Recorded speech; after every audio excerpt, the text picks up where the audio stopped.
Okay, anong pakiramdam na after a very long period of time inside the house, kayo na yung tinanghal na big winners?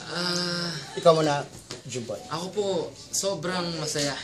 Kasi natupad po yung isa sa mga pangarap ko. At nag-flashback po lahat ng experiences ko noon. Naalala ko yung bata ko hanggang sa basta ganun po yung nangyari. Tapos lahat ng natutunan sa bahay ni Kuya, biglang nag-flashback po. Worth it po. Ikaw, Miho. Sobrang hanggang ngayon hindi pa po ako nakakapaniwala actually. Dahil hindi ko pa akalain na ako magiging big winner.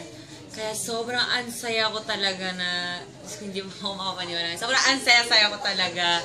Dahil biruin mo, nagkabahay kami na hindi oras, nag-1 million kami na hindi oras. Ako, Diyos ko talagang sobrang nagpapasalamat po ako kay God, tsaka sa mga sumuporta sa akin.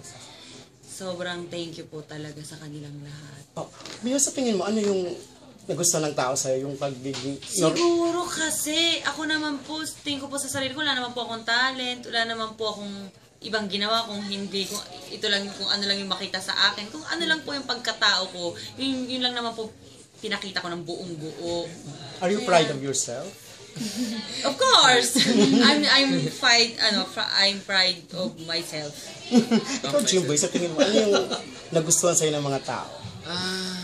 Siguro kung sino po ako. Kasi ayun lang naman po yung ginawa namin sa bahay ni Kuya, ang pagpapakatato. At saka siguro hindi pa ako sumuko sa mga task.